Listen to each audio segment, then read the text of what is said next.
राम राम जी सबको। आपका दिन मंगलमय हो। मैं ईश्वर से कामना करती हूँ आप हमेशा खुश और स्वस्थ रहें। तो आज हम बात करेंगे टाइफाइड के बारे में। तो जो टाइफाइड में हम दवाएं इस्तेमाल करते हैं जो कि आप भी आसानी से घर पर बना सकते हैं। अब धीरे धीरे जो चीज़ें घरेलू उपचार है वो बताती जाऊंगी साथ में, और साथ में हम ये भी करेंगे कि उसमें कौन सी दवा हम बना सकते हैं, ले सकते हैं, कितनी मात्रा लेनी है, कैसे बनानी है और क्या इस्तेमाल करना है।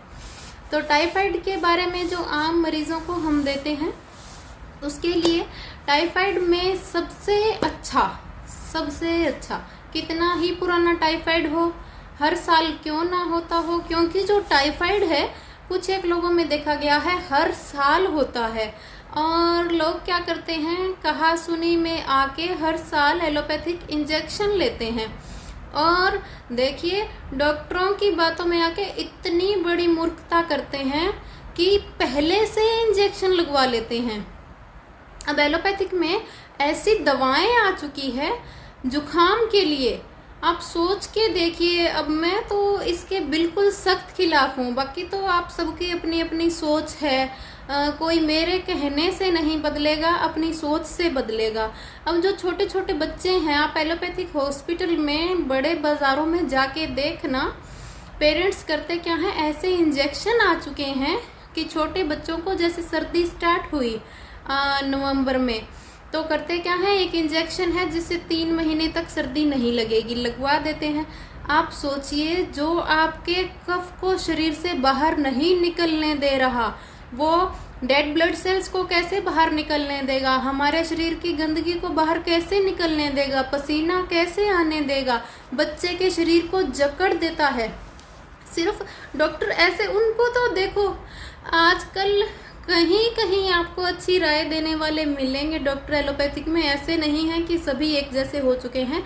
लेकिन कहीं कहीं ये दवाएं बैन होने के बाद भी अपने पैसों के लालच में आकर ये लगवाओ, इससे कोई नुकसान नहीं है, बार बार नहीं होगा, आप निमोनिया नहीं होगा, जुकाम नहीं होगा तो आप निश्चित हो जाओगे। ऐसा कुछ नहीं होता। खान पान का हल्का सा ध्यान रखें। यदि जुकाम हो भी जाए तो उसके बहुत ही अच्छे अच्छे उपचार हैं। आयुर्वेद में ऐसी विक्स भी है जिससे नाक भी बंद नहीं होने देते हम रात को।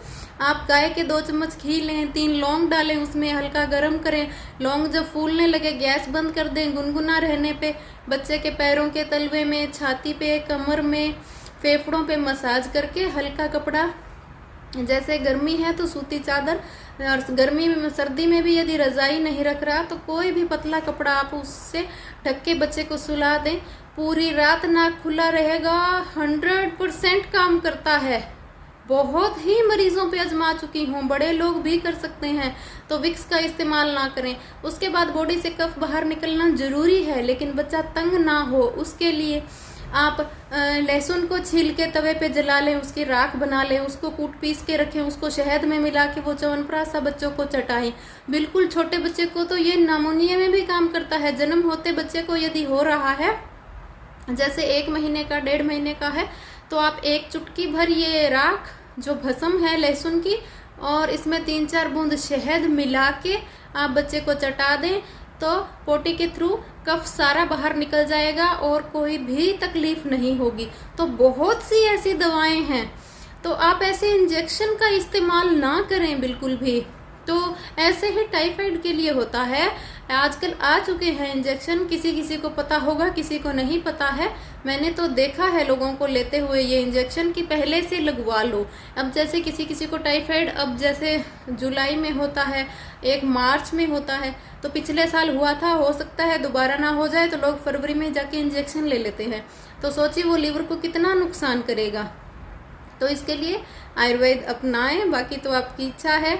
तो इसके लिए जो हम दवा देते हैं, एक तो गिलोय, जो आप घर में उबालें। कैसी गिलोय लेनी है, लोग गलती करते हैं, मैंने गिलोय बोल दिया या और कोई भी आपको बता देता है। गिलोय हर कोई बताता है, या तो सूखी लकड़ी लेते हैं या हरी टहनी लेते हैं। नहीं लेनी, आपको अपना 1 इंच मोटी जो तना सा होता है गिलोय का, जिसके अंदर रस भी होता है लेकिन लगती वो दिखने में सूखी सी है, उसको लें। कितनी लें? 10 से 15 सेंटीमीटर लें। कूट के पानी में उबालें और छान के, मसल के छान के ठंडा होने पे उसको पिए। सुबह शाम दोनों टाइम पीनी है, 15 दिन तक लगातार पीनी है। टाइफाइड का नामो निशान नहीं रहेगा। एक तो आपको ये करना है। दूसरी तकलीफ ज़्यादा होती है टाइफाइड में, तो उसके लिए आप एक दवा बना सकते हैं। आपको करना क्या है, गोदंती भस्म लेनी है। कितनी लेनी है, 100 ग्राम लेनी है। एक आपको ये गिलोय की ही सत्त आता है, जिसे गिलोय भस्म भी बोलते हैं, गोसत्व भी बोलते हैं, वो भी आपको 100 ग्राम लेनी है। एक आपको लेना है शीतोपलादी चूर्ण, वो भी 100 ग्राम लेना है। आयुर्वेदिक स्टोर से बना बनाया मिल जाएगा, ना मिले तो आप घर पर भी बना सकते हैं। इसकी भी मैं आपको इंग्रेडिएंट्स लिखा दूंगी क्या क्या डालना है। तीनों चीज आपको 100-100 ग्राम लेनी है। उसके बाद आधा चम्मच, तीनों का मिला हुआ आधा चम्मच चूर्ण आपको सुबह शाम दूध के साथ लेना है, खाना खाने से आधे घंटे पहले। परहेज टाइफाइड में ज्यादा जरूरी है, तो परहेज किस किस चीज के रखें। आपको चावल नहीं खाना, छाछ, दही, आलू, हलवा, तली हुई चीजें बिल्कुल नहीं खानी, केले का सेवन नहीं करना, मिठाइयाँ नहीं खानी, अचार नहीं खाना। और इन चीज़ों का आप कुछ दिनों के लिए, हफ्ते 10 दिन के लिए आप परहेज रखें, बिल्कुल स्वस्थ हो जाएंगे। कोई घबराने की बात नहीं है। और जैसे ही आपको, यदि किसी को बार बार टाइफाइड की शिकायत हो रही है, या पहले से आपको हड्डियों में जब बुखार आने लगे, महसूस होने लगे, आप तभी से गिलोय स्टार्ट कर दें, तो नहीं बनेगा टाइफाइड। इन चीज़ों को आजमाएं जो आपकी बॉडी और ऑर्गन्स को खराब नहीं करेंगे, बिल्कुल भी नुकसान नहीं पहुंचाएंगे। मात्रा आपने सुन ली होगी, सभी चीज़ें भी आप ध्यान से नोट कर लें। घर पे बना सकते हैं, नहीं तो आप आयुर्वेदिक स्टोर से ले लें। अब शीतोपलादी जो चूर्ण की मैं बात कर रही थी, उसके अंदर हमें क्या लेना है, इसमें मात्रा थोड़ी अटपटी है। मैं भी पूरा कंफर्म करके बोल रही हूँ, क्योंकि जब वीडियो बनाते हैं तो थोड़ा कंफ्यूजन सा होता है कि कहीं कोई मात्रा गलत ना बोली जाए। तो आप भी पेन लेके आराम से वीडियो पॉज करके ये चीजें लिख लें, उसके बाद आप बना के घर पे रख सकते हैं। एक चीज और कंफर्म कर दूं, शीतोपलादी चूर्ण आपका अकेले कफ में भी काम करता है। जैसे बच्चों में जब जुकाम हो तो शीतोपलादी चूर्ण आप शहद के साथ दे सकते हैं। तो क्या क्या लेना है, आपको शिट्टा मिश्री लेनी है 800 ग्राम। ये बड़ी मात्रा है, बड़ा पैमाना है, इसके अकॉर्डिंग मैं अनुपात बता रही हूँ, उसको आप सेट कर सकते हैं। जैसे 800 की जगह आप 80 ग्राम ले सकते हैं। तवासीर आती है पंसारी पे, आपको आसानी से मिल जाएगी, उसको आपको 400 ग्राम लेना है। पीपली लेनी है, मग पीपली, पंसारी की दुकान पे बोलें जाके आराम से, भैया 10 रुपए चाहे ज्यादा ले लो, दवाइयाँ बनानी है, चीजें शुद्ध और ताजा दे दो। और एक बार चेक कर लें, कहीं कई बार पुरानी होती है तो पता चल जाता है, उनके अंदर जीव से पड़े होते हैं और उनका बुरादा सा बन जाता है, वो ना लें, आप ताजा लें। उसके बाद मग पीपली आपको लेनी है 200 ग्राम। इलायची लेनी है, हरी छोटी इलायची 100 ग्राम। और दालचीनी लेनी है 50 ग्राम। ये है शीतोपलादी चूर्ण की इंग्रेडिएंट्स विद आपको मात्रा बताई है, कितनी कितनी मात्रा लेनी है। अब आप इसमें कम मात्रा में बनाना चाहें, 80, 40, 20, 10, 5 ये कर सकते हैं। नहीं तो ये मात्रा लेके बना के रख लें, बहुत ही अच्छा चूर्ण है।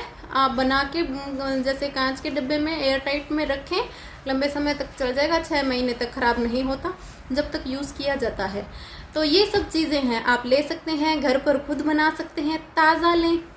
अब बात आती है बनाए कैसे। तो इसके लिए यदि आप हाथ की कुटाई से चीजों को बनाएंगे तो बहुत ही अच्छा है, लेकिन उतना पॉसिबल नहीं हो पाता कुछ चीज़ों में। अब शीतोपलादी जो चूर्ण है, इसमें जो इलायची है उससे उतनी बारीक नहीं हो पाती, तो उसे हम मिक्सी में पीसना पड़ता है। वैसे अगर पॉसिबल हो सके तो जो हाथ की कुटाई से चीज़ें बनती हैं उनकी तो कोई मुकाबला ही नहीं कर सकता। तो देख लें जैसा आपको पॉसिबल लगे। इसमें मैं एक कंपनी का नाम लूंगी, वैसे तो आयुर्वेदिक की कंपनी सभी बहुत अच्छी हैं, लेकिन इसका मैंने भ्रमण किया था, देख के आई थी, तो ये बहुत अच्छी है। मुझे किसी ने बताया था, बीकानेर के अंदर रेलवे स्टेशन के पीछे है मोहता नाम की कंपनी। वो आज भी पुराने तरीके से पूरी दवाइयों को बनाती है। वो मिक्सी और ये जो आर्टिफिशियल गर्म जो सेक है ये यूज नहीं करते। वो उपलों पे चीज पकानी है वो उपलों पे पकेगी, जो चीज हाथ की कुटाई से बननी है वो हाथ की कुटाई से बनेगी। वही चीजें आज तक यूज कर रहे हैं, आगे का मैं किसी का कुछ नहीं कह सकती। बाकी आप घर पे बनाएं, ये सब चीज़ें हैं, अपना ध्यान रखें, स्वस्थ रहें, मस्त रहें, साथ बने रहें। शेयर और सब्सक्राइब करना बिल्कुल ना भूलें। Thank you.